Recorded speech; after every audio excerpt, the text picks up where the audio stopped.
Blessed day, soul family. Welcome back. I'm still recovering here. Bit of a flu, a little bit low energy, so I apologize. Um, Nevertheless, we're continuing, moving forward, onward. Today, Taiji Tuesday, and we are talking about war, oneness, and the fight of no fight within the Tai Chi realm. Let's see, and I think we wanted to talk about. Yesterday, yes, the will to heal, repair, and survive. So we'll be bringing that in a little bit today. That's what we talked about yesterday in terms of mental health. Um, Today or this month's calendar poetry is the following. If one is able to keep the true singularity, the Wuji state, then the breathing will not be to and fro. It is like the fetus in the mother's womb. This is called the great steadiness. So, a lot of the poetry often will talk about thought. And last month's was telling us don't be afraid of a initiation of a thought. Be afraid of the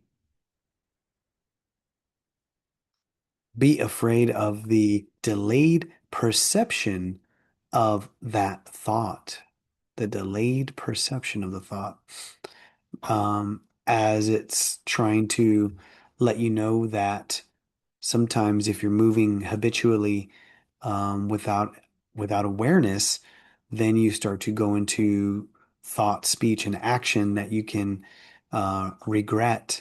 And then you have that delayed perception of the thought that sprung up the uh, regretful thought, speech, and action.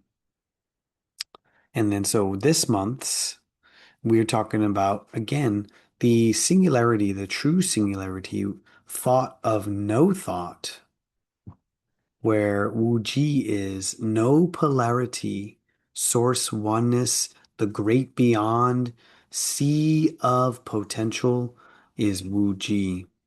It's like the fetus in a mother's womb, where the fetus is safe, protected, enclosed, and it is free of the outside world. It has not been conditioned. It has no um, memory, has no trauma, has no judgments about right and wrong and this and that and the other. So if you can be like the fetus in the mother's womb, this is called the great steadiness. Basically, as my teacher would say, not brainwashed as well. So with that, I want to go to our calendar installment, our Tai Chi calendar installment for today, which will give us another quote. And we're going to go into this as well. In the practice of Taiji Chuan, you must reach a stage where there is no discrimination of the opponent. The opponent is you. And this comes from my teacher's book, The Theory of Taiji Chuan. Great book. It's like a Bible. And I just read a little book review that someone did online, and they said it's good for beginners and advanced, as he was saying that he feels like he could keep coming back to the book and keep getting a lesson, gem, some the wisdom every time he returns to the book, which I totally get and I can appreciate and understand too. I remember starting to read my teacher's books. Um, 20 years ago, and I really just didn't understand what he was saying, what he was trying to say. But over the years, I've gotten more proficient, I think, more repetition. as living with him, and then more understanding, and then an idea of the practice and the theory. The full quote says, "The meaning of fight of no fight. When encountering the opponent, there is no opponent." Actually, I don't think this is the right one, but we can read this one. When there is a response to an action, there is no response. When there is a shin, that's the emotional mind, then there is no shin. When there is a yi, the wisdom mind, there is no yi. All of the offensive and defensive is natural. This is the level of reaching enlightenment. The spirit is the master, and the yi is not the yi. So the chi will cultivate automatically and naturally. So we're searching for the concept of enlightenment, and in this case, martial arts, and in fighting, fighting without fighting, and the uh, enlightenment of fighting. And this can be described as the state or the stage where there is no discrimination of the opponent, and the opponent is you. And this tracks with something that a lot of fighters, combat sports, martial artists, what have you, maybe even athletes will say that you are your own worst enemy. I am my own worst enemy. And so I think for to have an idea, you'd have to take each of these and look at them um, in solo. For example, the Shin, the emotional mind, the Yi, the wisdom mind, uh, the offensive and defensive. Let's see, a response, or the opponent itself. Each of those, whenever those appear to you, then to look at those and say that they are not there. They're not really there, which is not a good way to say it. You have to accept what is there, but it's through the acceptance that you can eliminate the tendency to fight, combat, meet force with force. Because remember, Taiji Chuan seeks to not meet force with force. And that is how you get into the fight. So I'll read a little bit more from this passage here, and let's see if we can get a little bit deeper. When you have reached a proficient level of fighting skills, you are in the state of fighting without fighting. That means even if there is an enemy right in front of you, it seems there is none. You are natural and not frightened nor nervous at all. When you respond to an action from the opponent, your responses are so natural and automatic, it seems you do not put any effort into the response at all. Your emotions are agitated yet under control. When you have intention, it is so natural that your opponent does not even know there is an intention initiated. In this case, you are the master of the entire conflict and control the situation.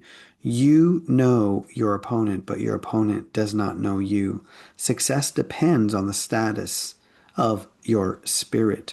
When your spirit is high, fighting morale will be high, and all of the action will be natural and automatic.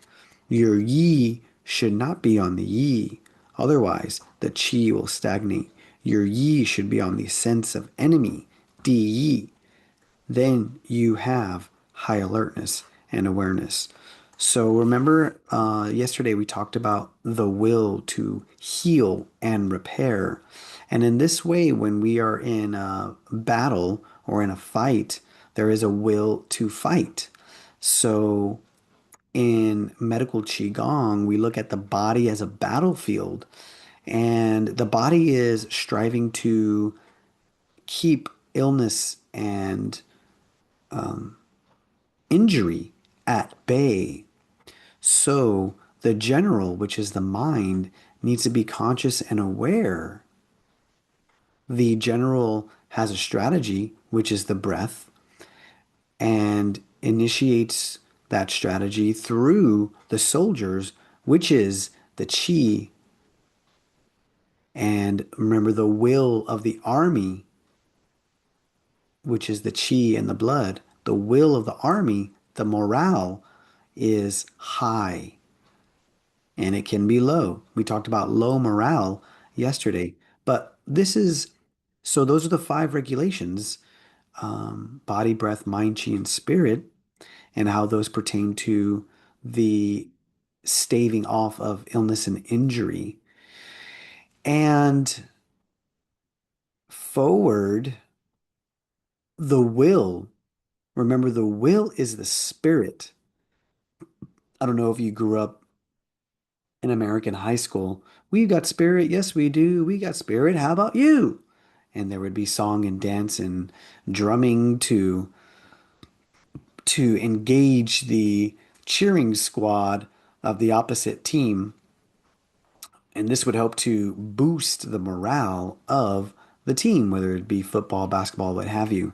We got spirit. Yes, we do. We got spirit. How about you? The will to fight and the will to survive. Yesterday, we talked about how you have to somehow conjure that up, grow the seed of the will, especially when you're sick. And I talked a little bit about how I was doing that. Um, I wanted to talk a little bit about you. Let's see. Yes, the emotional aspect. You are frightened. Oh, sorry. You are natural, not frightened or nervous at all. And your emotions are agitated yet under control.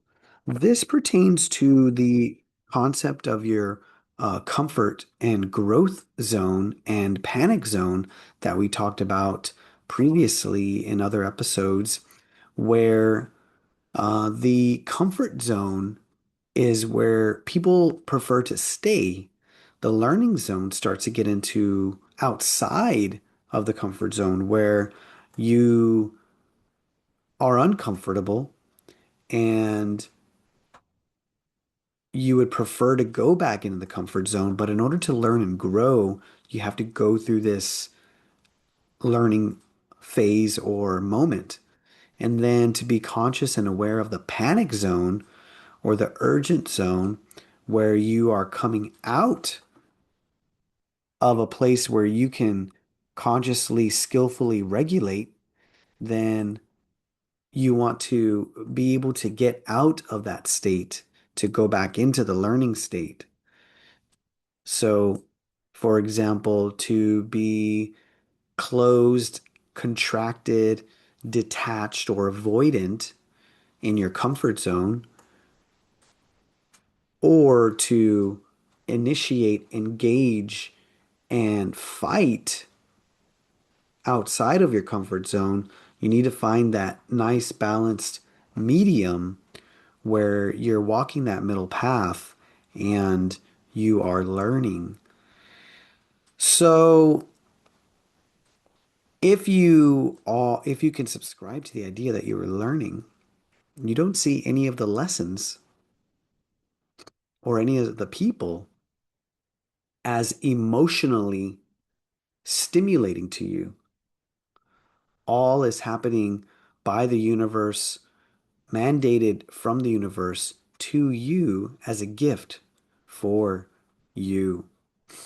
And that's challenging, that's difficult, that's hard. That requires the regulation of the breath, the regulation of the mind, regulation of the body to stay in that perspective. So that's what else did I want to say? Well, I kind of also wanted to read this story, and maybe I guess I will. And we're gonna come back to you'll see how the this story can help us go a little deeper. And it comes from the Tao in Action. It's a little bit long, but it's really good. The best way to win a fight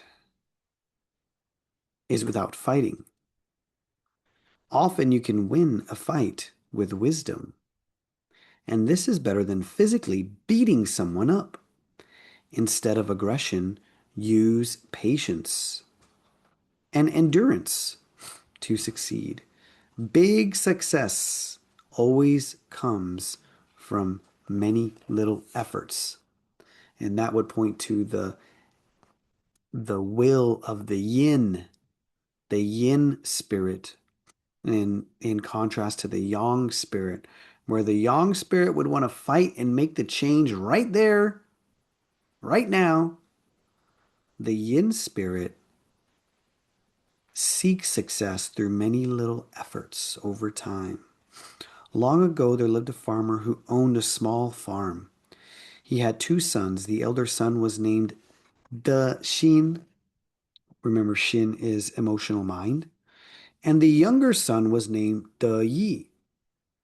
Remember, Yi is wisdom mind. He worked very hard to make the farm successful so he could leave it to his two sons after he died. The farmer's wife had died, and when the boys were little, the farmer was often busy without a wife. To mother his boys, the farmer did not notice that his eldest son, Dashin, often bullied his younger brother, the younger son.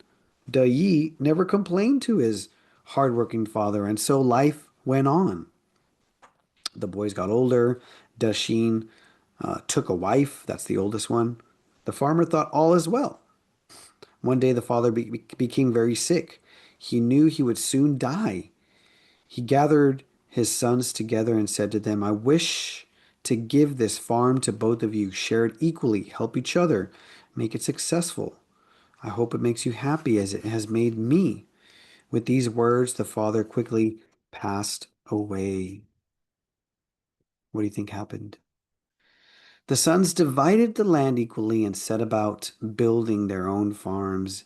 Even though they had divided the land, they still cooperated, helping each other with the more difficult chores. But not long after the father died, Dashin and his wife decided they had not received enough land. After all, Dayi was single. He didn't need as much land.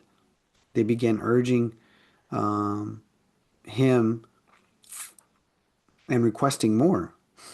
Dashin, the younger one, he went to see Dayi and demanded more land. Oh, the Dashin is the older one, and he went to Dayi and demanded more land.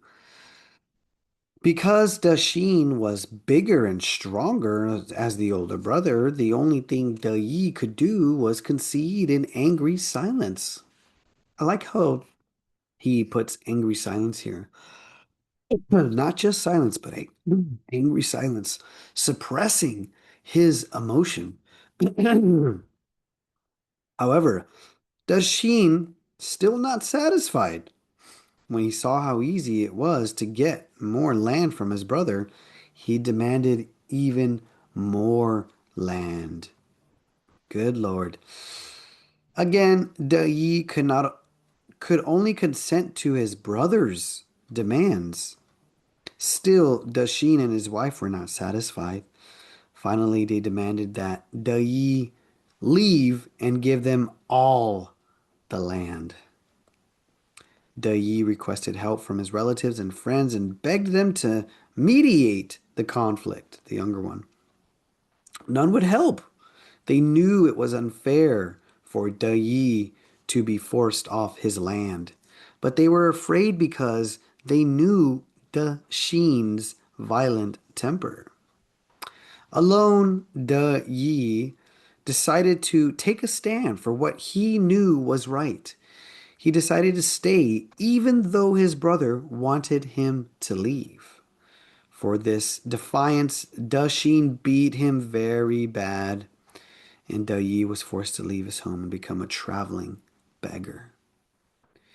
One day, while traveling to the Jolian mountain region of the Fujian province, he saw several Shaolin priests in town on an expedition to purchase food. He knew the Shaolin monks were good in Gong Fu, and he thought, if I could learn Gong Fu, well, I could beat up Dashin and regain the land that was rightfully mine. He decided to follow the monks to their temple and request that they take him as a student of Gong Fu. When they arrived, De Yi asked to see the abbot. De Yi told the abbot his sad story and asked to be taught kung fu so he could regain his land from his brother. The abbot looked at him and said nothing. De Yi found the abbot's quiet stillness unsettling and calming at the same time. The abbot said nothing for what could have been either an eternity or a few minutes. De Yi could not say. At last the abbot spoke. De Yi, if you're willing to endure the hard training, then you are accepted as a student here. With deep appreciation, De Yi bowed to the abbot. So funny. Um, Being also accepted by my teacher as a student, you understand the idea of saying yes to rigor, saying yes to daily discipline. Oh, what's that going to be like? Early the next morning, De Yi was summoned to the backyard. The abbot was standing in front of a young willow tree holding a calf. He said to De Yi, before you learn any kung fu, you must first build up your strength. Every morning and every evening, you must hold this calf and jump over this willow tree 50 times. Yes, master. It's a simple task. I could do it every day. Every morning and every evening, held the calf. He jumped over the willow tree 50 times. Days passed, weeks passed, and months passed, and years passed. The calf grew, and the cow and the small willow tree both grew big. Still, every morning and every evening, De Yi dutifully held the cow and jumped over the tree 50 times. One day he requested to see the abbot. He asked, dear master, every morning, every evening, I've held the cow and jumped over the willow 50 times. I performed the task for 3 years. Do you think I'm strong enough to train Kung Fu now? The abbot looked at him and the cow and smiled and said, De Yi, you've completed your Kung Fu training. Your strength is enough to regain your lost land. Take this cow home with you and use it to cultivate your land. De Yi was puzzled. I have not learned any martial arts, he said. What do I do if my brother comes to fight me again for my land? The abbot laughed. Don't worry, De Yi. If your brother comes to fight again, simply pick up the cow and run towards him. There will be no fight. De Yi bowed to the abbot, took the cow, left the Shaolin temple. Perhaps the abbot was joking with him, but the years of training had not only strengthened his body, but also his spirit and his patience. Remember, spirit, the will. He accepted the abbot's wishes and returned home to cultivate the land. One day, soon after his return, De Yi was on his way to the rice field with the cow when he saw his brother, Da Xin, running toward him, shouting in anger. Da Xin had learned about his brother's return and decided to beat him and teach him an unforgettable lesson. He thought after this beating, De Yi would never dare to return. But Dai saw the malice in Dashin's face and had a moment of panic. But he remembered the abbot's words. He picked up the cow and ran towards his brother. Dashin stopped, though. He just could not believe the strength of his brother possessed. He turned around and ran away. He never bothered his brother again. Well, I really like that story, and I love the fact that we looked at Taiji Chuan theory as well. Because if you know the Gong Fu, the Gong Fu training consists of training of the emotional mind.